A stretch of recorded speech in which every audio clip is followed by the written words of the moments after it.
মিডিয়ার সামনে আমি কথা বলতে পারি না। এটা শোক র্যালিতে অনেকে প্রয়োজন। টাকা নিচ্ছি না, আমি বেশি না এগুলো। এই যে আপনি ভিডিও দেখে আপনাকে দাঁড়ান, একটু দাঁড়ান। প্লিজ বলছেন বেকার মানুষ করবে, আমি এই সত্যি কথা। গত 5 দিন ধরে বেগম জিয়ার কবরে দলে দলে মানুষের আনাগোনা, হাতে ফুল, দুহাত তুলে দোয়া, একটাই প্রার্থনা তার আত্মার শান্তি।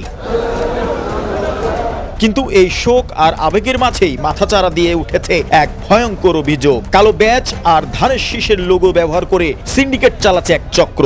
জোরপূর্বক টাকা আদায়ের অভিযোগ। কারো কাছ থেকে 200 টাকা, কারো কাছ থেকে 100 টাকা, আবার কারো কাছ থেকে 50 কিংবা 10 টাকা হাতিয়ে নিচ্ছেন তারা। শ্রদ্ধা জানাতে এসে বিব্রতকর অবস্থায় পড়ছেন নেতাকর্মীরা। অনেকেই মুখ খুলতে চান, আবার অনেকেই ক্ষোভ চাপা রেখে দিচ্ছেন। আপনি লাগাচ্ছেন, এই ফিতাগুলো লাগিয়ে টাকা নিচ্ছেন 10 টাকা করে।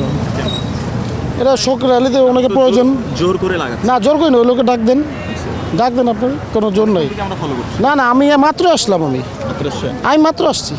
আপনি দিবেন, টাকাটা নেয় আমরা 10 টাকা করে কিনি, কেউ 15 টাকা থেকে 20 টাকা দেয় আর কি। প্রায় 1 ঘন্টা আত্মগোপনে থেকে নজরদারি চালান দ্য নিউজ টিম। খোঁজা হচ্ছিল এটা কি বিচ্ছিন্ন কোনো ঘটনা নাকি পরিকল্পিত কোনো সিন্ডিকেট। আর তখনই ধরা পড়ে রহস্যের মূল।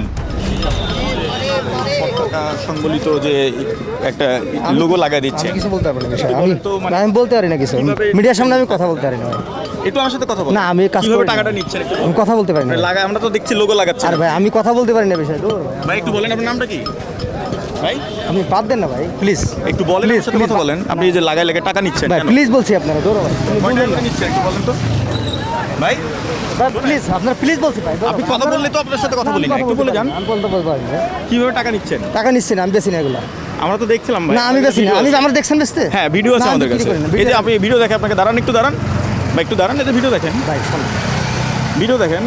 বেকার মানুষ করে করে না, প্লিজ। এই যে ভিডিও দেখেন, প্লিজ ভাই, না না, আপনি ভিডিও দেখেন। প্লিজ বলছেন বেকার মানুষ করবে, আমি এই সত্যি কথা। কয় টাকা করে নিচ্ছেন একটু বলেন? 10 টাকা 5 টাকা যা দিলে ফ্রি, আমি যা দিলাম শেষ। না না, ফ্রি না, আপনি সত্যি করে বলেন। আমরা তো দেখেছি আপনি 100 টাকাও নিছেন। না না না না, সেটা ভিডিওতে আছে আমার কাছে, আপনাকে দেখালাম তো, ভিডিও দেখালাম। দৌড়ো ভাই, আপনি কথা বললে আমি বললাম আপনার প্লিজ বলার পরে আপনি ভাই বলে যান। বললাম তো আপনার কথা বললাম না, 10টা 5টা যা দেয়। আপনি এভাবে টাকা নিচ্ছেন কেন? না না, টাকা এটা কি বৈধ? না, জোর করে তো নিচ্ছি না। আপনি তো না, দেখলাম সরাসরি না, না। লাগিয়ে দিচ্ছেন, কারণ না না, সরাসরি কারো আপনি লাগে তো জোর করে লাগাচ্ছেন ভাই। চোখে পড়ে কথিত সিন্ডিকেটের মূল হোতারা যেভাবে পারছে কালো ব্যাজ পরিয়ে ধানের শীষের লোগো দেখিয়ে জোরপূর্বক টাকা আদায় করছে। ক্যামেরা নিয়ে সামনে যেতেই কেউ অপরাধ স্বীকার করে, আবার কেউ ক্যামেরা দেখে দৌড়ে পালায়। মানুষের শোক, আবেগ আর শ্রদ্ধাকে পুঁজি করে এ কেমন ব্যবসা? এ কি ব্যক্তিগত লোভ নাকি সংঘবদ্ধ সিন্ডিকেট?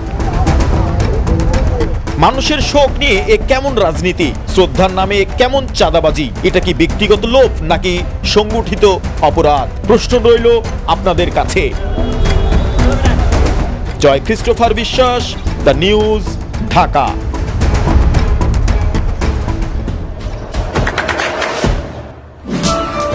দেশে দেশে সবার সাথে দ্য নিউজ।